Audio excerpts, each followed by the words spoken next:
Hello मित्रों, नमस्कार। स्वागत है आपका आपके channel let's learn with SK में।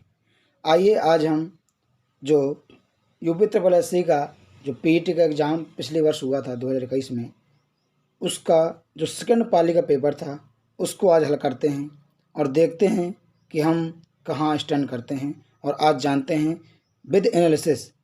चलिए शुरुआत करते हैं सेकंड शिफ्ट का। देखिए पहला क्वेश्चन आपके सामने आ रहा है।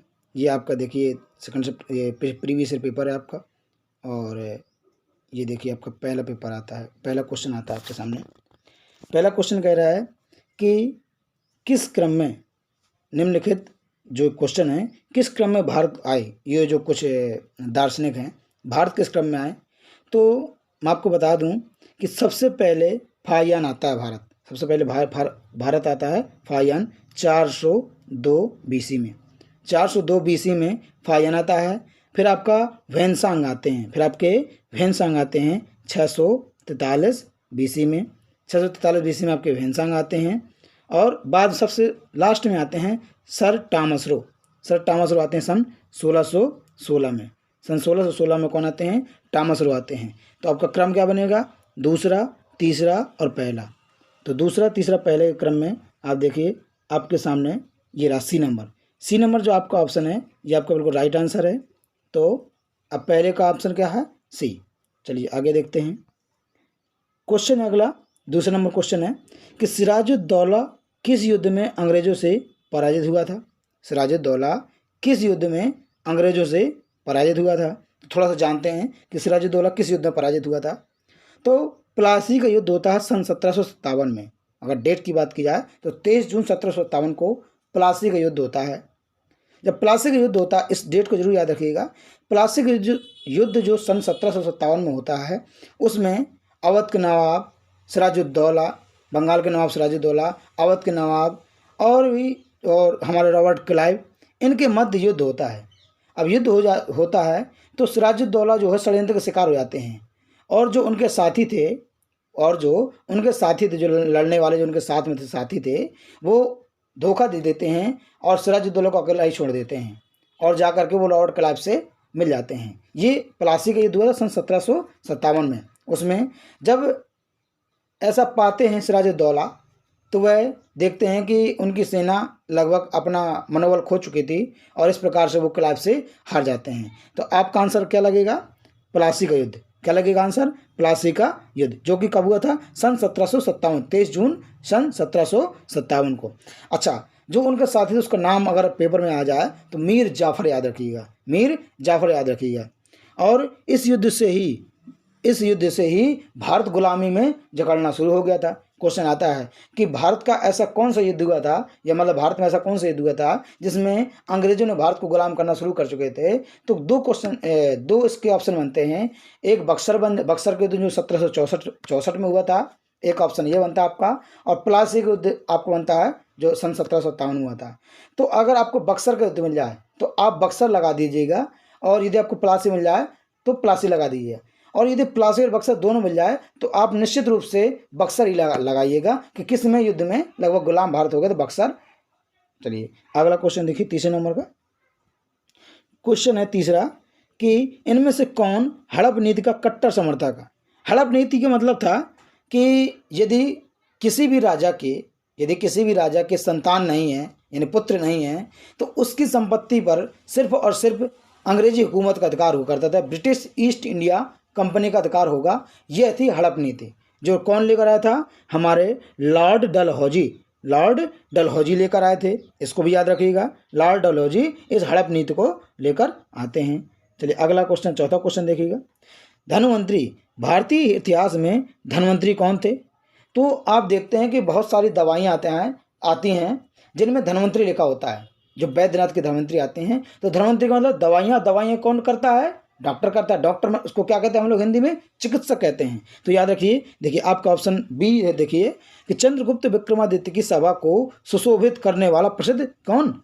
चिकित्सक। देखिए सेनापति था नहीं, मैंने बताया धनवंतरी कौन था, और नाटककार के बारे में बात नहीं की गई। तो आपका आंसर क्या लग जाएगा? बॉय, यानी बी, चंद्रगुप्त विक्रमादित्य की सभा को सुशोभित करने वाला चिकित्सक। अगला क्वेश्चन नंबर 5 देखिएगा। ये देखिए 5। क्वेश्चन है कि मौर्य कालीन भारत के विवरण वाली, देखिए मैंने आपको प्रीवियस ईयर जो लेक्चर दिए हैं उसमें मैंने आपको बताया है कि मेगास्थनीज कब आया और किसके चंद्रगुप्त के शासनकाल में आता है ना। तो मौर्य कालीन में कौन आया? चंद्रगुप्त मौर्य आया। तो मौर्य कालीन भारत के विवरण वाली इंडिका के लेखक कौन है? तो मैंने आपको सीधे से आंसर बताया था, मेगास्थनीज। कौन थे? मेगास्थनीज थे। अगला क्वेश्चन देखिएगा, क्वेश्चन नंबर 6वां, साइमन कमीशन। क्वेश्चन नंबर 6 है, साइमन कमीशन किस वर्ष भारत में प्रथम बार आया? तो क्वेश्चन ऐसे तो नहीं आएगा कि साइमन कमीशन कब आया, मगर साइमन कमीशन क्वेश्चन ऐसे बन सकता है कि भारत कब आया, और क्वेश्चन ये भी बन सकता है कि साइमन कमीशन बना कब था। तो आपको याद रखना है कि साइमन कमीशन सन 1927 में, सन 1927 में सबसे पहली बार साइमन कमीशन बनता है, साइमन कमीशन बनकर तैयार होता है।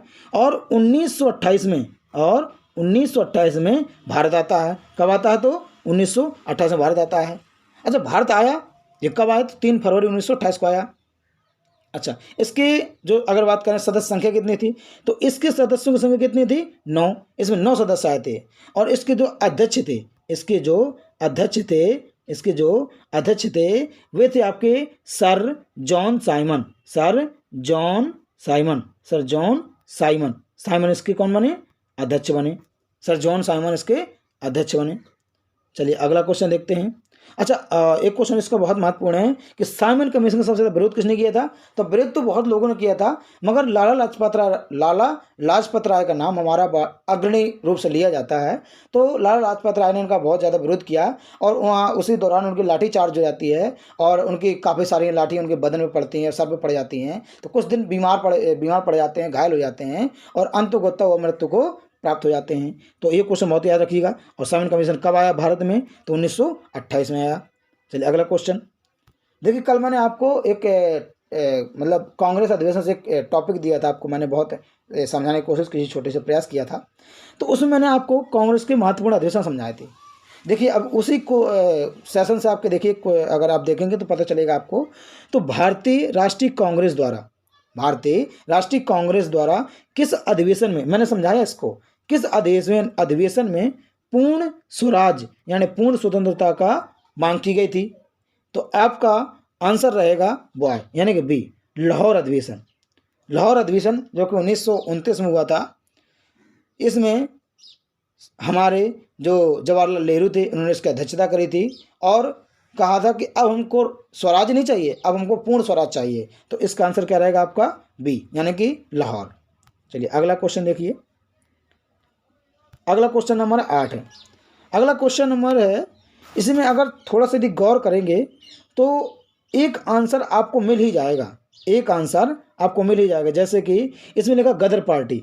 लगभग ऐसा कोई ही व्यक्ति हो जिसको गदर पार्टी का पता ना हो। तो गदर पार्टी किसकी थी? लाला हरदयाल की। तो अगर आप इसको मैच करें तो बॉय मतलब बी का 1 बनेगा।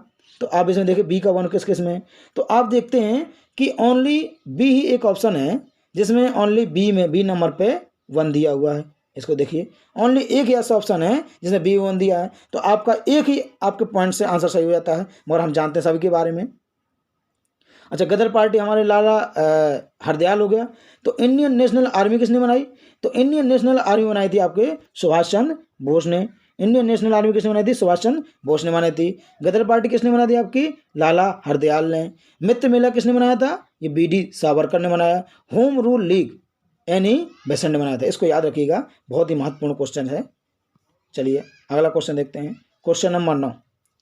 क्वेश्चन नंबर 9 कह रहा है कि निम्नलिखित में से किसने महात्मा गांधी के खिलाफ आंदोलन, जो महात्मा गांधी के जो खिलाफत आंदोलन कर रहे थे महात्मा गांधी, ये बहुत सारे हमारे स्वतंत्रता सेनानी जो खलीफा हुए थे, जो जब प्रथम विश्व युद्ध ब्रिटेन द्वारा जीत लिया जाता है तो तुर्की का विभाजन कर दिया जाता है। और उस समय तुर्की का जो विभाजन हो रहा था तो उस समय उसके हेड बने थे मुस्तफा कमाल पाशा वहाँ हेड बनते हैं। और ये खिलाफत आंदोलन शुरू कैसे होता है? तो जब तुर्की का बंटवारा हो रहा होता है, तो ये कब खिलाफत आंदोलन शुरू हुआ भारत में? 1922 में।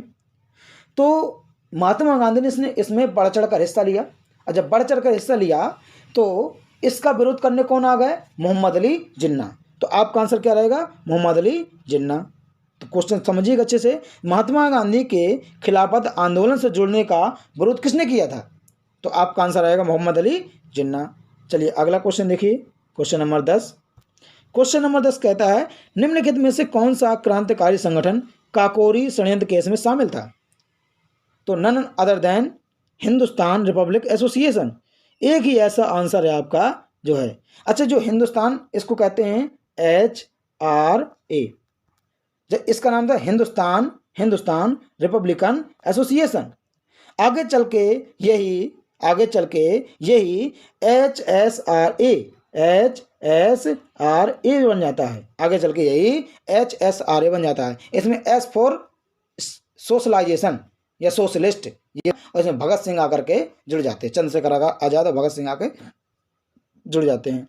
चलिए अगला क्वेश्चन, क्वेश्चन नंबर 11। क्वेश्चन कह रहा है कि नागा अर्जुन सागर बांध किस नदी पर बना है? तो इसको हम याद कराते हैं कि जो कृष्णा जी होते हैं, जो हमारे कृष्ण भगवान हैं, वो बचपन में आपने कृष्ण लीला यदि देखी हो तो बचपन में वो मिट्टी खाते हैं। तो मिट्टी का अगर मिट्टी से निकाला जाए तो कौन सा बांध है? अलमाटी बांध। तो आपका आंसर आएगा कृष्णा नदी पर। कौन सा आ जाएगा? अलमाटी। तो कृष्ण भगवान क्या खाते हैं? मिट्टी खाते हैं। तो अलमाटी बांध किस पर आ जाएगा? कृष्णा नदी पर। और जब कृष्ण भगवान थोड़ा बड़े हो जाते हैं और अपने ग्वाल वालों के साथ, मित्रों के साथ यमुना नदी में जब खेलने जाते हैं तो उसमें कालिया नांग रहता है। तो नांग को क्या कहते हैं? नांग।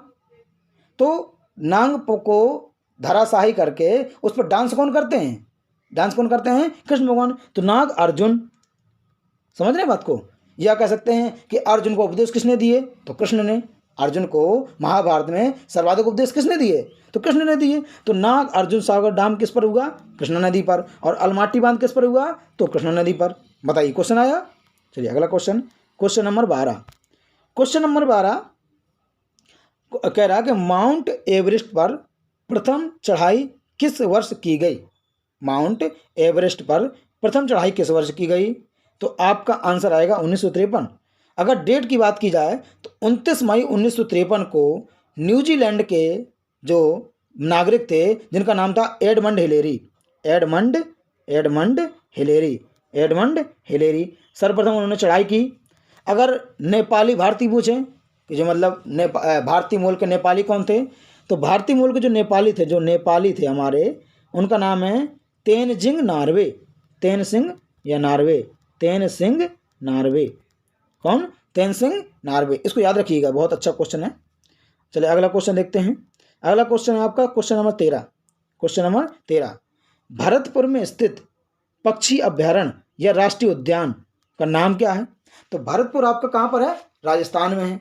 भरतपुर आपका कहाँ पर है? तो राजस्थान में है। तो राजस्थान के लगभग 5 से 6 हैं, जैसे कि सरिस्का हो गया, केला देवघाना हो गया, रणथंभौर हो गया। ये 3-4 ऐसे हैं जिनको आपको याद रखना पड़ेगा। तो आपका आंसर क्या बनेगा? केवलादेव घाना राष्ट्रीय उद्यान। क्या बनेगा? केवलादेव घाना राष्ट्रीय उद्यान। चलिए अगला क्वेश्चन देखते हैं, क्वेश्चन नंबर 14। क्वेश्चन कह रहा है 14 नंबर कह रहा है कि भिलाई इस्पात संयंत्र जो कि छत्तीसगढ़ में है, भिलाई इस्पात संयंत्र के लौह अयस्क के स्रोत। अच्छा, भिलाई जो इस्पात संयंत्र है इसमें कई प्रकार के अयस्क प्राप्त करे जाते हैं। जैसे हम बात करें, चूना पत्थर भी इसमें प्राप्त होता है या इसमें काम किया जाता है। डोलोमाइट में भी इसमें काम होता है और लोहे का भी इससे काम होता है। तो यदि बात करें भिलाई इस्पात संयंत्र जो है, इससे 90 किलोमीटर दूर, जो भिलाई इस्पात संयंत्र जहाँ पर बना हुआ है उससे 90 किलोमीटर, कहाँ पर? 90 किलोमीटर दूर एक क्षेत्र पड़ता है जिसे कहते हैं दिल्ली राजहरा क्षेत्र। जिसे क्या कहते हैं? दिल्ली राजहरा क्षेत्र कहते हैं, जिसमें लौह अयस्क प्राप्त किया जाता है। अब हम बात करें चूना पत्थर की, तो भिलाई इस्पात संयंत्र से ही 22 किलोमीटर दूर, कितने किलोमीटर दूर? 22 किलोमीटर दूरी पर एक क्षेत्र है, जैसे नंदिनी क्षेत्र कहते हैं। किसे कहते हैं? नंदिनी क्षेत्र कहते हैं, जिसमें चूना पत्थर प्राप्त किया जाता है। अच्छा, एक और क्षेत्र है जिसे हम डोलोमाइट क्षेत्र कहते हैं, उसका नाम क्या है? हिर्री। उसका ये बहुत याद रखिएगा, थोड़ा इस बारे में आने के चांस है तुम्हारे, कि जो हिर्री क्षेत्र है वो कहाँ पर है? भिलाई इस्पात संयंत्र से लगभग 141 किलोमीटर दूर। आपको डिस्टेंस याद रहे चाहे ना याद रहे, मगर आपको ये जरूर याद रहना चाहिए कि हिर्री किस लिए है, तो डोलोमाइट के लिए। आपका नंदिनी किस लिए है, चूना पत्थर के लिए। और दिल्ली राजहारा किस लिए है, तो लौह अयस्क के लिए है। तो याद रखिएगा, भिलाई इस्पात संयंत्र, दिल्ली राजहारा क्षेत्र। चलिए क्वेश्चन नंबर 15 देखिए। इसमें मैं आपको थोड़ा सा दर्रों के बारे में बताता हूँ, तो आप बहुत ही आसानी से निकाल लेंगे। जैसे कुछ दर्रे हैं, आप इसको ध्यान रखिएगा। मैं आपको शॉर्ट फॉर्म में लिखता हूँ। जोजिला कहाँ पर आपका, लद्दाख में है। और लद्दाख में आपके और भी हैं, जैसे जोजिला हो गया, थांगला हो गया, है ना, जोजिला हो गया, थांगला हो गया, और भी बहुत सारे हैं, मगर हमको मेन ध्यान देने हैं। जैसे जोजिला और थांगला, दो लद्दाख से याद कर लीजिए। और देखते हैं, जैसे हिमाचल प्रदेश से सिपकीला दर्रा हो गया आपका, और बारालाचला दर्रा हो गया। ये आपके कहाँ से आते हैं, हिमाचल प्रदेश से आते हैं। अगर बात की जाए, एक है आपका बुर्जिल दर्रा। कौन सा, बुर्जिल दर्रा कहाँ पर है आपका, ये आपका है कश्मीर में। बुर्जिल दर्रा कहाँ पर आपका, कश्मीर में है। इनको लिख लीजिएगा आप, थोड़ा सा पॉज करके, वीडियो को पॉज करके आप इसको थोड़ा लिख लीजिएगा। जैसे नीति और लिपुलेख दर्रा कहाँ पर है, तो ये आपका है उत्तराखंड में। ये कहाँ पर है आपका, उत्तराखंड में। नीति और लिपुलेख दर्रा कहाँ पर है, उत्तराखंड में। मगर आपको दो दर्रे और याद करना, बहुत अच्छे महत्वपूर्ण दर्रे हैं, आपको याद रखना है दो दर्रे जो कि बहुत ही महत्वपूर्ण है। देखिए, एक दर्रा आपका नाथुला, और एक दर्रा आपका जयलेपला। एक दर्रा है नाथुला और अगला जो दूसरा दर्रा है उसका नाम जयलेपला। ये दोनों दर्रे किस में हैं, सिक्किम में है। किस पर हैं, सिक्किम में है। ये कुछ दर्रे जो मैंने आपको बताएं, इनको लिख लीजिएगा एक पॉइंट बना करके, बहुत आसानी से याद हो जाएंगे। और आप मैच करते हैं थोड़ा सा, अपन देखो। मैंने क्या बताया था कि जोजिला और बुर्जिल, मैंने बुर्जिल बताया था कश्मीर में, तो भाई कश्मीर तो हमको मिल गया। मगर जोजिला कहाँ बताया था, मैंने जोजिला बताया था लद्दाख में, और लद्दाख और कश्मीर दोनों क्षेत्र अलग अलग हैं, तो आपका पहला ऑप्शन कट गया। मैंने बताया था बारालाचा दर्रा। बारालाचा कहाँ बताया था मैंने, हिमाचल प्रदेश में। तो क्या बारालाचा दर्रा ये तो उत्तर प्रदेश दिया हुआ है। और सिपकीला कहाँ बताया था मैंने, वो भी हिमाचल प्रदेश बताया था। तो ये दोनों, ये भी ऑप्शन कट गया, मतलब दूसरा ऑप्शन भी आपका कट गया। आप देखिए तीसरा दर्रा, मैंने बताया थांगला दर्रा कहाँ पर है, लद्दाख में। मैंने कहा थांगला दर्रा कहाँ, लद्दाख में, तो इसमें तो हिमाचल प्रदेश लिखा हुआ, तो आपका ये भी कट गया। और लिपुलेख दर्रा कहाँ बताया था मैंने, आपको बताया था लिपुलेख उत्तराखंड में। लिपुलेख कहाँ बताया था, उत्तराखंड में। तो आपके तीन ऑप्शन कट गए। क्वेश्चन, अब क्वेश्चन पढ़िएगा थोड़ा सा। क्वेश्चन नंबर 13 का कह रहा है, क्वेश्चन कह रहा है कि निम्न दिए गए दर्रों और उनके स्थानों का कौन सा जोड़ सही नहीं है। तो भाई एक सही नहीं, दो सही नहीं, तीन सही नहीं है, तो आपका ऐसा ऑप्शन कौन सा है, तो आपका आंसर है डी। आपका आंसर क्या लग जाएगा, डी ऑप्शन लग जाएगा। चलिए अगला क्वेश्चन देखिए। अगला क्वेश्चन है आपका 16 नंबर। 16 नंबर क्वेश्चन क्या कह रहा है, किसके बढ़ने के फलस्वरूप निजी निवेश में वृद्धि की अधिक संभावना होती है। अच्छा, निजी निवेश क्या होता है, जैसे हम कहते हैं प्राइवेटाइजेशन कह रहे हैं ना बोलो। जैसे अभी जो हमारी वर्तमान भारत सरकार है, वो अधिकतर चीज़ों को प्राइवेट करने पे लगी हुई है। इसी को कहा जाता है निजी निवेश। मतलब कोई प्राइवेट सेक्टर का व्यक्ति आकर के सरकारी हिस्सेदारी परचेज करना शुरू कर दे, इसे निजी निवेश कहते हैं। तो कह रहा है किस कारण वृद्धि होती है, आप क्या बताएंगे, तो नई पूंजी द्वारा अनुमानित प्राप्ति। इसको थोड़ा सा इंग्लिश में ध्यान दीजिएगा, expected yield on new capital. अर्थात यदि हमारे जो नई पूंजी है, अनुमानित पूंजी है, इसमें यदि हम नए अवसर दे दें व्यक्ति को, तो प्राइवेट सेक्टर का व्यक्ति आएगा और इसमें अपनी पूंजी बढ़ाने की कोशिश करेगा। तो यही क्वेश्चन पूछना चाहता आपसे कि किसके बढ़ने के फलस्वरूप, मतलब क्या बढ़ा दिया जाए जिससे निजी निवेश में वृद्धि हो जाती है। तो आपका आंसर रहेगा सी, निजी नई पूंजी पर अनुमानित प्राप्ति। चलिए अगला क्वेश्चन 17 क्वेश्चन है। 17 क्वेश्चन कह रहा है कि भारत की राष्ट्रीय आय का आकलन करने वाली संस्था का नाम बताइए। भारत की राष्ट्रीय आकलन श्रृंखला कौन करती है, तो एक संस्था है भारत में जो काम कर रही है, जिसका नाम है केंद्रीय सांख्यिकी संगठन। क्या नाम है, केंद्रीय सांख्यिकी संगठन, जिसका हेडक्वार्टर नई दिल्ली में है और जिसका अगर बात करें स्थापना, तो 2 मई 1951 की इसकी स्थापना हुई थी और इसका न्यू दिल्ली यानी कि नई दिल्ली में इसका हेडक्वार्टर है। अगर हम बात करें थोड़ा सा और जाने यदि, तो हमारी जनगणना कौन कराता है, ये क्वेश्चन आपका आ सकता है पेपर में, कि हमारे भारत की जो जनगणना होती है प्रत्येक 10 वर्ष में जो हमारी भारतीय जनगणना होती है, जो हमारी भारतीय जो हमारी भारतीय जनगणना होती है ये कराता कौन है?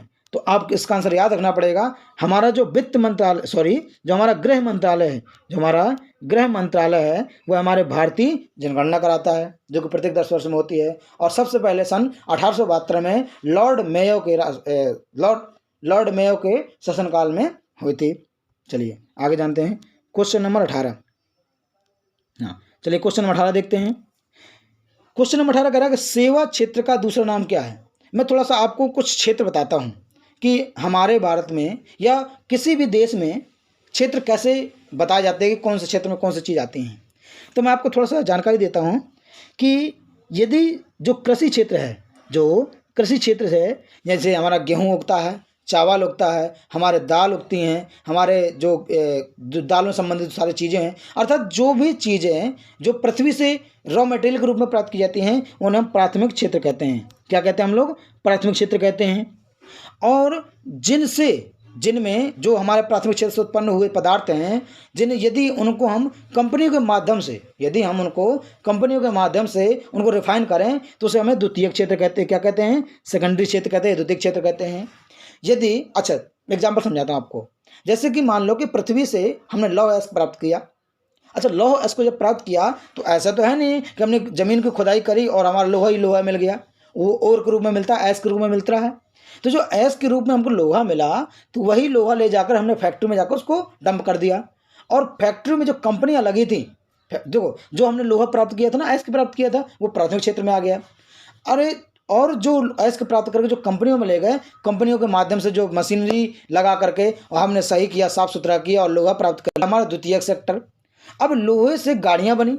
अब समझना, जो लोहा हमने प्राप्त किया, बनाई, रोडें बनाई, सब कुछ बना लिया, वो जो हमने गाड़ियाँ मैन्युफैक्चर कर ली, ये द्वितीयक सेक्टर में आ गया।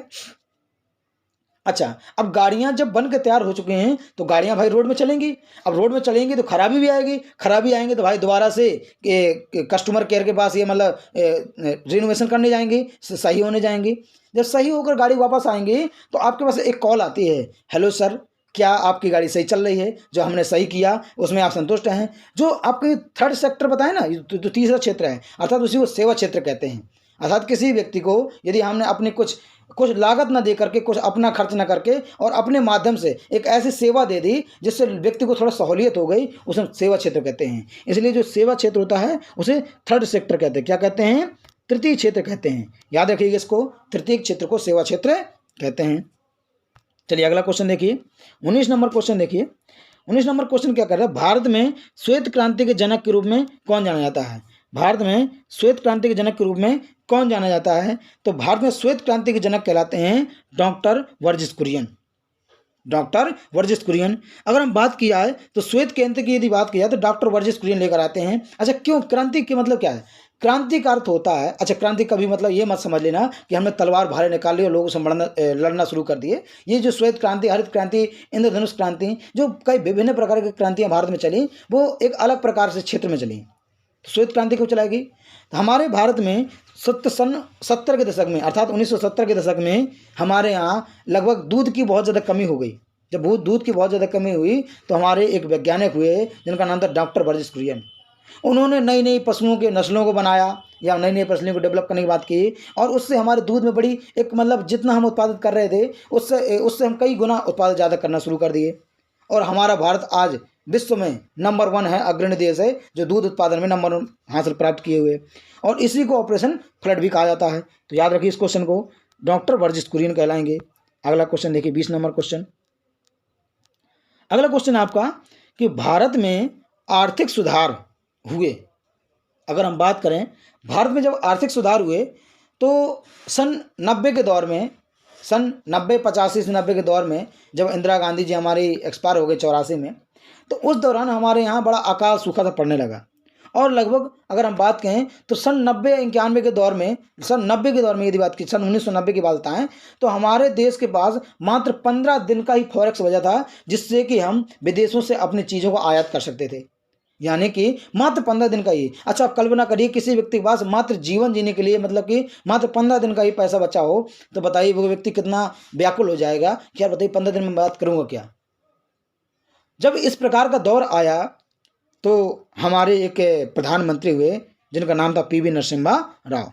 पीवी नरसिम्हा राव ने, और एक उन्होंने अपने वित्त मंत्री नियुक्त किया। किसी वित्त मंत्री, अब क्वेश्चन आता है कि जो 1991 का दौर, उसे कहा जाता है एलपीजी रिफॉर्म कहा जाता है, लिबरलाइजेशन, प्राइवेटाइजेशन और ग्लोबलाइजेशन, अर्थात आर्थिक उदारीकरण की नीति लाई गई।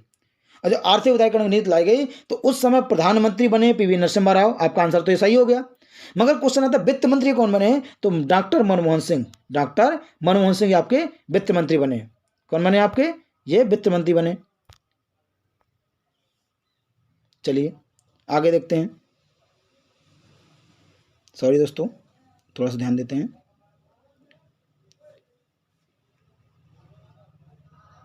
अगला है आपका 21 क्वेश्चन। 21 नंबर क्वेश्चन में चलते हैं हम लोग। 21 नंबर, चलिए 21 नंबर क्वेश्चन क्या कह रहा है आपका कि भारत के संविधान में, क्वेश्चन समझिएगा, भारत के संविधान में इनमें से क्या राज्य सूची में सम्मिलित नहीं है। मतलब कौन से ऐसी चीज़ें हैं जो राज्य सूची में सम्मिलित नहीं है। अच्छा, लंबा वीडियो थोड़ा बड़ा हो जाएगा, इसीलिए हम थोड़ा जल्दी जल्दी इसको हल करने की कोशिश करेंगे। तो भारतीय संविधान में इनमें से क्या राज्य सूची सम्मिलित नहीं है। तो जब भारतीय संविधान की अनुसूची बनाई जा रही थी तो 7वीं अनुसूची में, मैंने आपको अनुसूची वाला चैप्टर पढ़ाया है, ये मैंने अनुसूची के बारे में जानकारी ली थी। तो 7वीं अनुसूची है, वो अनुसूचियाँ हैं, वो सूचियों की बात करते हैं। तो भारत में 3 प्रकार की सूचियाँ हैं। राज्य सूची, कौन सी, राज्य सूची, संघ सूची और समवर्ती सूची। तो राज्य सूची में कुछ विषय रखे गए हैं, कुछ समवर्ती सूची में रखे गए हैं, कुछ संघ सूची में रखे हैं। तो क्वेश्चन आता है कि राज्य सूची में कौन सा विषय नहीं है। तो जो आईपीसी होती है ना, आईपीसी, इंडियन पीनल कोड, ये हमारी अंग्रेजों के समय की पीनल कोड है। ये जो भारतीय दंड संहिता, दंड प्रक्रिया संहिता, ये है जो भारतीय राज्य की सूची में नहीं है। ये किस में है, संघ की सूची में रखा गया है। जैसे पुलिस हो गया, कानून व्यवस्था हो गया, जेल हो गया, ये आपके राज्य सूची में है। और दंड प्रक्रिया संहिता जो किस में है, आपकी संघ सूची में है। चलिए आगे जानते हैं थोड़ा सा। क्वेश्चन नंबर 22, निम्नलिखित में से क्या भारतीय संविधान का, क्वेश्चन नंबर 22 है, कौन सा जो भारतीय संविधान की मुख्य विशेषता नहीं है। तो देखिए, अर्धसंघीय संरचना, ये है हमारे भारत देश की, भारतीय संविधान की विशेषता। प्रतिबंध न्यायतंत्र, यही नहीं है हमारे जो भारत देश की या भारतीय संविधान की। यदि स्वतंत्रता की बात की जाए तो हर एक डिपार्टमेंट जो जिसका भारतीय संविधान में जिक्र किया गया है, जैसे चुनाव आयोग, जैसे इलेक्शन कमीशन, इसका अलग से अपना प्रावधान है, 324 में बताया गया है। हमारा न्यायतंत्र 124 में बताया गया है। हाई कोर्ट की बात करें 214 में हाई कोर्ट हमारा है। अगर बात की जाए तो प्रतिबद्ध न्यायतंत्र नहीं है हमारे। न्यायतंत्र जो है, न्याय व्यवस्था, सुप्रीम कोर्ट है, वो किसी के अधीन काम नहीं करती है। वो खुद का ही अपना सिस्टम बना के चलती है, खुद ही अपने सारे जजों को नियुक्त करती है, अपना सुप्रीम कोर्ट का जज वही बनाती है। तो हमारा प्रतिबद्ध न्यायतंत्र यही आपकी मुख्य विशेषता नहीं है। शक्ति का वितरण भी है, यह लिखित संविधान और सर्वोच्चता की भी है, मगर ये प्रतिबद्ध न्यायतंत्र नहीं है। क्वेश्चन नंबर 23 देखिएगा। क्वेश्चन देखिए 23, निम्नलिखित में से क्या भारतीय नागरिकों को आर्थिक न्याय प्रदान करता है। मतलब कौन है जो भारतीय नागरिकों को आर्थिक न्याय प्रदान करता है। अगर हम भारतीय प्रस्तावना की बात करें, भारतीय प्रस्तावना की बात करें तो उसमें न्याय 5 प्रकार बताया गया है। आर्थिक, सामाजिक, राजनीतिक, है ना, और हाँ सॉरी 3 प्रकार का न्याय बताया गया। आर्थिक, सामाजिक, राजनीतिक न्याय बताया गया। स्वतंत्रता 5 प्रकार बताई गई है, सॉरी इसके लिए। तो अगर इसका आंसर देखेंगे तो आपका आंसर रहेगा राज्य के नीति निर्देशक तत्व। ये जो भारत को मतलब भारतीय नागरिकों को आर्थिक न्याय प्रदान करते हैं। ये आप क्वेश्चन याद रखिएगा, बहुत अच्छा क्वेश्चन है। तो राज्य के नीति निर्देशक तत्व 36 से 51 तक जो हमारे भारतीय संविधान है, उसके 36 से 51 तक डीपीएसपी की बात की गई है।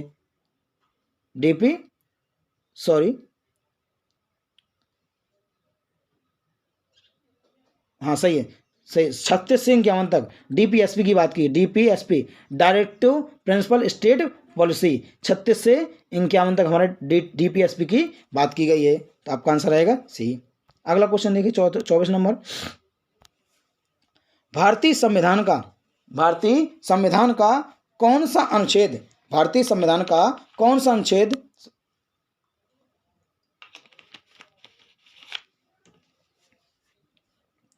आप क्वेश्चन सुनिएगा। भारतीय संविधान का कौन सा अनुच्छेद राज्य सरकारों को ग्राम पंचायतों, ये याद रखिए बहुत अच्छा क्वेश्चन है, ग्राम पंचायतों के गठन के बारे में बात करता है। तो आपका आंसर रहेगा आर्टिकल 40, अनुच्छेद 40 जो है ग्राम पंचायतों के गठन के बारे में कहता है। ग्राम पंचायतों के गठन के बारे में कहता है, इसको याद रखिएगा। जो आर्टिकल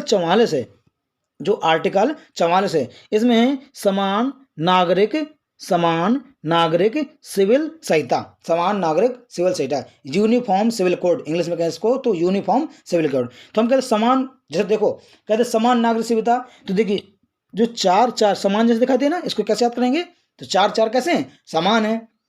तो आप याद रखना समान नागरिक सिविल संहिता, यूनिफॉर्म सिविल कोड, ये है आपके।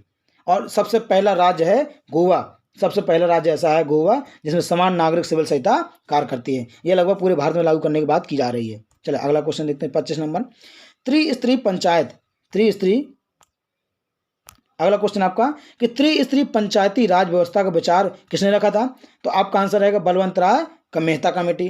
बलवंत राय मेहता कमेटी सन 1956 में बनी और 1957 में प्रस्तुत की गई। कब, 1957 में प्रस्तुत की गई। और जब 1957 में प्रस्तुत की गई तो उसमें सदस्य थे 13।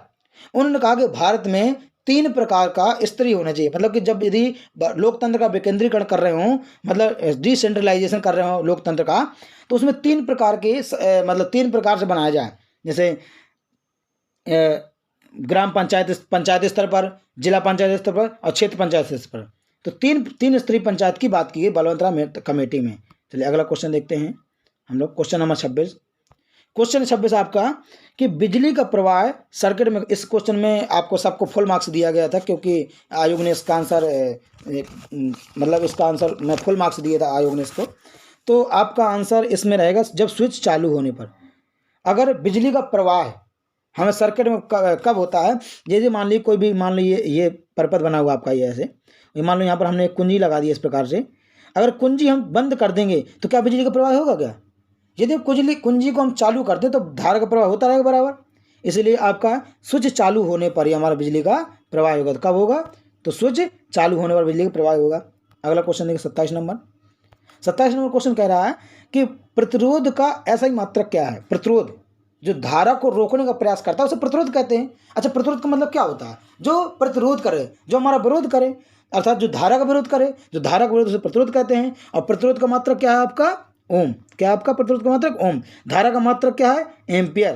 धारा का मात्रक क्या है, एम्पियर। वोल्टेज का मात्रक क्या है, वोल्ट। वोल्टेज का मात्रक क्या है, वोल्ट। चलिए अगला क्वेश्चन, तो आपका आंसर क्या रहेगा, ओम। अगर हम बात करें थोड़ा सा, चलिए आगे बात करते हैं क्वेश्चन नंबर 28। क्वेश्चन 28 है नींबू का खट्टा स्वाद। अब आप देख रहे हैं कितने इजी क्वेश्चन आ रहे हैं पेपर में। नींबू का खट्टा स्वाद इनमें से किसकी उपस्थिति कारण होता है, तो आपका सीधा सा आंसर लगेगा साइट्रिक अम्ल। नींबू में आएगा साइट्रिक अम्ल, अगर बात कीजिए टमाटर में आएगा तो ऑक्जेलिक अम्ल, अगर हम सिरका में आ जाएगा तो एसिटिक अम्ल। और जो हमको जब चींटी हो या बिच्छू कभी काट लेती है तो बड़ा हमको क्या नाम है जलन से होते है, मतलब एक जहर हमारे शरीर में चढ़ता है, ये चिरमिनाट से होती है, उसमें होता है फार्मिक अम्ल। तो ये आप चारों क्वेश्चन याद रखिएगा, मगर इसका आंसर रहेगा साइट्रिक अम्ल। चलो अगला क्वेश्चन 30 नंबर क्वेश्चन, कर्कट जनन रसायन होता है। कर्कट जनन जो रसायन होता है वो कैंसर से होता है। किससे होता है, कैंसर से होता है। चलिए अगला क्वेश्चन 30 नंबर क्वेश्चन देखिए, त्वचा की ऊपरी सतह क्या कहलाती है, तो त्वचा की लगभग 3 सतहों में बांटा गया त्वचा को। अगर बात करें ऊपरी सतह, ऊपरी सतह को कहते हैं अधिचर्म। ऊपरी सतह क्या कहते हैं, अधिचर्म कहते हैं। अंदर की सतह को अंतश्चर्म कहते हैं। और जो त्वचा होती है, जो बाहरी भाग होता है उसे हम कहते हैं चर्म कहते हैं, डर्मिस कहते हैं। तो आपका आंसर क्या रहेगा, अधिचर्म रहेगा, इसका आंसर बॉय रहेगा। चलिए अगला 31 नंबर क्वेश्चन देखिए, ये मैथ का क्वेश्चन है आपका, तो इसको आप हल कर लीजिए, बहुत ही आसान क्वेश्चन है ये, इसको आप हल कर लीजिएगा, बहुत ही आसान क्वेश्चन है आप। तो आपका 31 नंबर का आंसर रहेगा ए। चलिए आपका 32 नंबर का, इसको कुछ नहीं, आप बहुत ही आसान है, इसको हल कर लीजिएगा। जैसे 37 दूनी 74 75, 75 बटे आपका 2 आ गया ये, जैसे आप 32 नंबर की बात कर रहे हैं, और इसमें बटे 1/8 कर देंगे आप। जैसे आपको थोड़ा सा समझाते हैं इसमें, जैसे आपने इसको हल किया 75/2, इसमें कितने 1/8 है, 1/8 कर देना, तो 75/2 गुणा 8 हो जाएगा। तो कितना होगा, 2 चौके 8 और 75 चौके 300। आपका आंसर क्या आ जाएगा, ए। इस प्रकार से आप मैथ हल कर लीजिए, बहुत ही आसान है। 33 नंबर का आपका आंसर क्या रहेगा, 33 नंबर का ऑप्शन रहेगा आपका सी। जब इसको हल करेंगे तो आपका आंसर निकल आएगा। कैसे निकल आएगा, देखिए 1 दशमलव से आपका 1 दशमलव चला जाएगा, और 19 का होता है 361 और 32 का होता है 1024, तो 19 बटे कितना आ जाएगा, सर 32 आ जाएगा आपका आंसर। ठीक है, चलिए इसी प्रकार से आप इस 34 नंबर हल कर लेंगे, तो 34 का आपका आंसर रहेगा डी। 34 का आपका आंसर क्या रहेगा, डी आंसर रहेगा। चलिए 35 नंबर क्वेश्चन देखिए, 35 नंबर का आंसर आपका रहेगा, 35 नंबर का ऑप्शन रहेगा सी ए, सॉरी 35 नंबर का ऑप्शन क्या रहेगा, आपका आंसर ए रहेगा। चलिए 36 नंबर देखिए। 36 नंबर में बहुत ही अच्छे क्वेश्चन है। मैं आपको थोड़ा सा 2-4 वीडियो आपके लेकर आऊँगा हिंदी से। विलोम शब्दों का पर्यायवाची हो गया, बहुत ही कम लेकर आऊँगा मगर बहुत अच्छे लेकर आऊँगा। तो इनको बहुत देखने का जरूर देखिएगा आप आगे चल करके। तो 36 नंबर क्वेश्चन है जो तीक्ष्ण का विलोम शब्द क्या होगा। तो तीक्ष्ण का जो विलोम शब्द आपका होगा वो होगा कुंठित। क्या होगा? कुंठित। तीव्र का धीमा हो जाएगा, त्यागी का योगी हो जाएगा, तृष्णा का तृष्णा हो जाएगा। इस प्रकार कुंठित का तीक्ष्ण क्या हो जाएगा? कुंठित हो जाएगा। अगला क्वेश्चन 37 नंबर देखिए। जैसे गज बदन, गज माने होता हाथी और बदन माने होता शरीर। जिसका शरीर जैसा हाथी हो या हाथी जैसा शरीर हो, गणपति कहते हैं ना, गणपति माने होता गणेश भगवान, तो गज बदन माने गणपति। चलिए, और यदि मेघनाथ तो पता ही आपको इंद्र को कहते हैं, और विष्णु आपको पता ही है ना। गर्जन माने होता है धाड़, ये शेर की होती है। चलिए, अगला क्वेश्चन आपका कि कांटों से भरा हुआ पथ जो किसे कहते हैं। तो आंसर आएगा डॉग, मतलब डी, कंट का कीर्ण, कांटों से भरा हुआ। अच्छा, जो कंटक माने होता है कटीला। कंटक माने क्या होता है? कटीला, और भरा हुआ मतलब पथ, तो कंट का कीर्ण हो जाएगा आपका आंसर इसका। चलिए 39 नंबर देखिए। अब आपका अगला क्वेश्चन है कि दूध का दूध और पानी का पानी करना, अर्थात उचित निर्णय दे देना। दूध का दूध पानी का मतलब करने का मतलब होता है कि उचित निर्णय दे देना, मतलब पक्षपात न करना किसी प्रकार से। अगला क्वेश्चन देखिए 40 नंबर। शुद्ध वर्तनी का चयन कीजिए। तो शुद्ध वर्तनी का चयन यदि करना है तो अब मैं थोड़ा सा शुद्ध वर्तनी में आपको बात करूंगा। जैसे आप कहें बहिष्कार, ये आपका, ये देखिए सही आपका आंसर क्या है? बहिष्कार। छोटी ही होती है आपकी बहिष्कार। आप यदि हल करेंगे लिखेंगे आपको, तो आप हमेशा ऐसे ही लिखते हैं, बहिष्कार लिखते हैं। ठीक है, अब मैं इसको थोड़ा बताऊंगा आपको आगे चल के। चलिए आगे देखते हैं। क्वेश्चन नंबर 41 देखिए। ये कुछ इंग्लिश हैं, इंग्लिश के बहुत ही आसान आते हैं। थोड़ा सा आप पढ़ेंगे जब इंग्लिश को, जैसे आप थोड़ा सा पढ़ के देख लीजिए। लेखक है जो इसमें जिसने पैराग्राफ लिखा, जिस लेखक ने, तो वो अपनी मनोदशा बताना चाहता है। क्या बताना चाहता है कि आई क्लिम्ड इनटू बेड, करेगा I climbed into bed and rolled myself in my blanket. कह रहा है मैं अपने बेड में चढ़ जाता हूँ, मैं अपने बेड में बैठ जाता हूँ और रोल्ड, और अपने आप को लपेट लेता हूँ इन माई ब्लैंकेट, अपने जो अपना उसका कंबल था। अब इसी प्रकार से जब इसको पढ़ेंगे अपन लोग, तो अब देखो थोड़ा सा क्वेश्चन में पहुंचते हैं, वीडियो आपकी थोड़ी बड़ी हो जाएगी। तो आपका क्वेश्चन देखिएगा। करेगा द ऑथर, जो लेखक है, सेट में बैठ जाता है पीरिंग इनटू द डार्कनेस बिकॉज, क्यों बैठ जाता है सेट पीरिंग में? तो आपका आंसर देखेंगे ही वाज अफ्रेड। आपका आंसर रहेगा ही वाज अफ्रेड। देखिए अब मैं थोड़ा सा आपको इसमें पहुंचाता हूं।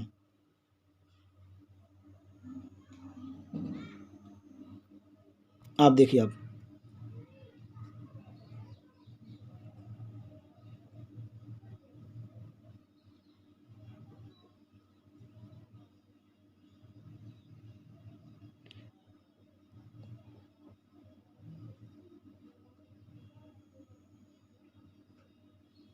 जी देखिए, आप अगर इसको सही देखेंगे तो कह रहा है get to sleep but my fear made.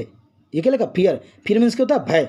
जो आपका भय था ना, इसका जो भय था लेखक का, यही उसको बेड पे चढ़ने पे या मतलब प्रियंग करने पे मजा कर, डार्कनेस से वो क्या करता, ही वाज अफ्रेड, इसलिए भयभीत हो गया था।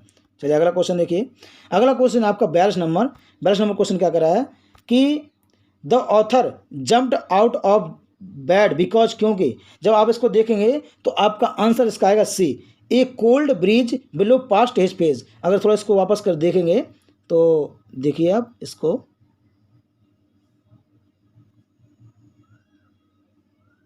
देखिए आप इसको थोड़ा सा मैच करिए। ये देखिए करें I was suddenly roused by draught of cold air. जब ठंडी एयर मुझे मिलती है तो I jumped out of bed, मैं अपने इसमें उछलकर बेड में बैठ जाता हूँ। इसी प्रकार से थोड़ा सा ध्यान देंगे तो आपको बहुत ही आसानी से ये क्वेश्चन मिल जाएंगे। 43 नंबर क्वेश्चन देखिए। Which one of the following did the author do first. सबसे पहले ऑथर ने क्या किया? तो सबसे पहले जो ऑथर ने किया था वो किया था क्लिम्बिंग इनटू बेड। आप देखिए सबसे पहले ऊपर जाइए, ये देखिए लेखक क्या करा, I climbed into bed and rolled myself. सबसे पहले क्या किया मैंने? बेड पर क्लिम्ब किया। तो देखिए आप देख रहे हैं कितनी आसानी से आपके ये क्वेश्चन निकल पा रहे हैं। चलिए क्वेश्चन नंबर आपका 44 नंबर देखिए। कह रहा है कि गिव द सिनोनिम, सिनोनिम से मतलब पर्यायवाची, सिनोनिम माने क्या होता है? पर्यायवाची। तो क्वेश्चन कह रहा है कि प्राइड, प्राइड माने क्या होता है? गर्व, गर्व माने समझते हो, गर्व, प्राइड माने गर्व होता है। तो गर्व को हम डिग्निटी, डिग्निटी क्या होता है? गर्व कह सकते हैं, विश्वास कह सकते हैं, या अपना कह सकते हैं कि हमारा दृढ़ निश्चय कह सकते हैं। तो आपका आंसर रहेगा दृढ़ निश्चय, डिग्निटी कह सकते हैं। देखिए ह्यूमर माने आपका हास्यप्रद होता है, हेट माने घृणा होती है, कॉर्डन्स कायरता होती है। जो आपको होने में आपका लगभग आपको मतलब पर्यायवाची ढूंढना है तो डिग्निटी ही आपका सही रहेगा। अगला देखिए, गिव द एंटोनिम्स। क्या देखा, गिव द एंटोनिम्स क्या होता है, विलोम शब्द। तो आपको विलोम शब्द देखना है। तो विलोम शब्द देखो किसका, कीन। कीन का होता उत्सुक। तो उत्सुक किसका होता है, नीरस का। भाई अगर आप पर्यायवाची विलोम शब्द देखें तो उत्सुक का नीरस होता है, तो डल माने होता है नीरस। तो आपका आंसर क्या रहेगा, ए। हम्बल माने विनम्र होता है, अलर्ट माने सावधान होता है, ईगर माने उत्सुक होता है, तो डल माने क्या हो जाएगा, नीरस। तो आपका आंसर सही का आंसर क्या रहेगा, ए। डल माने होता है नीरस। अगला क्वेश्चन देखिए आप। चलिए अब थोड़ा सा आपको मतलब मैच करना है, देखना है कि इसका आंसर क्या होगा। जैसे यदि किसी कुत्ता काट लेता है, क्वेश्चन नंबर 46 कह रहा है यदि किसी व्यक्ति को कुत्ता काट लेता है तो उसे रेबीज हो जाता है। इसी प्रकार यदि किसी व्यक्ति को मच्छर काटता है तो उसे मलेरिया हो जाता है। मच्छर काटता है तो उसे मलेरिया हो जाता है। चलिए अगला क्वेश्चन देखिए, 46 नंबर सी आपका हो गया, 46 नंबर का सी। अगला क्वेश्चन 47 नंबर देखिए, 47 नंबर देखिए, ये देखिए, उस शब्द का चयन कीजिए जो समूह को बाकी शब्दों से मेल नहीं रखता। मतलब ऐसा कौन सा जो शब्दों से मेल नहीं रखता। जैसे आप देखें इसको सही से थोड़ा ध्यान दें। जैसे धर्म संगनी, जो धर्म में साथ देती हो उस धर्म संगनी नन कहते हैं। मुनि जो धर्म को करता हो, धर्म का प्रचार प्रसार करता हो। पादरी जो धर्म का प्रचार प्रसार करता हो। सूरवीर एक ऐसा शब्द है जो रण क्षेत्र में अपना काम करता है, जो धर्म के क्षेत्र में काम करता ही नहीं, इसलिए आपका सूरवीर आपका डिफरेंट हो जाएगा। तो इसका आंसर क्या हो जाएगा आपका, सूरवीर। क्या रहेगा आपका, सूरवीर। चलिए अगला क्वेश्चन देखिए, क्वेश्चन नंबर 48 देखिए। क्वेश्चन नंबर 48 बहुत ही आसान है। आसान ये है कि देखिए अगर इसके सबसे पहले 4 अक्षर आगे के ले लिए तो PMOC, देखिए 4 अक्षर, इस 4 अक्षर ये देखिए आगे को उठाया उसने और इसको उठा करके उल्टे कर दिए। और लास्ट के जो 20 के अक्षर हैं UT, तो UT का TU कर दिया और लास्ट के 4 अक्षर उसने अब के कर दिए। जब इसको आप करेंगे, जब 48 नंबर का जब इसको हल करेंगे, ध्यान से करिएगा, तो इसका आंसर आएगा बॉय। देखिए 4 अक्षर इसके आगे उठाए जाएंगे, ABDA आ जाएगा, ABDA आ गया, NT है तो TN आ गया, और ORS है ना तो आ जाएगा आपका, सॉरी, SEGA आ जाएगा। तो आपका आंसर क्या आ जाएगा, बॉय, बी आ जाएगा आंसर आपका। 49 नंबर देखिए, क्वेश्चन देखिए कि एक आदमी ने एक महिला से कहा। अब देखिए क्वेश्चन कितना अच्छा है ये ब्लड रिलेशन का। तो एक आदमी ने, मान ली कोई एक आदमी यहाँ पर है, एक आदमी ने, और कोई यहाँ पर महिला से, यहाँ कोई महिला हुई है, ये महिला यहाँ मैन है, यहाँ पर ये आदमी है, ये आदमी है। एक आदमी एक महिला से कहता है कि तुम्हारी माँ के पति, अब कह रहा है कि तुम्हारी माँ होगी इसकी, भाई कोई महिला की माँ भी होगी, तुम्हारी माँ के, अब कोई पति मतलब क्या हो गया इसका, इस महिला का पति, यानी उसकी महिला की माँ का पति कौन हो गया, इस महिला का पिता हो गया। तो तुम्हारी माँ के पति, अब पति की कोई, तुम्हारे माँ के पति की बहन, तुम्हारी माँ की इसकी कोई, इसके मतलब पिताजी की कोई बहन होगी। बहन मेरी बुआ है, क्या है, मेरी बुआ है। जब मेरी बुआ है तो आप बताइए उसके क्या बन जाएंगे, वो उसके क्या बन जाएगा रिलेशन। अगर आप सही से अगर रिलेशन ध्यान देंगे तो आपका रिलेशन बन जाएगा बहन का। भाई आपका देखो, तो ये पुरुष जो है और महिला, तो महिला इसकी पुरुष की क्या बन जाएगी, बहन बन जाएगी, क्योंकि जब उसकी बुआ तो भाई उसकी बुआ हो जाएगी। ये तो आपका आंसर क्या रहेगा, बहन रहेगा। चलिए अगला और लास्ट क्वेश्चन देखते हैं। हम इसको 2 पार्ट में हल करेंगे, नहीं तो वीडियो ज़्यादा लंबी हो जाएगी, इसलिए अगला देखते हैं। अगला क्वेश्चन आपका 18 फरवरी 2005 को शुक्रवार है, तो 18 फरवरी 2007 को कौन सा दिन होगा। तो देखिए अगर हम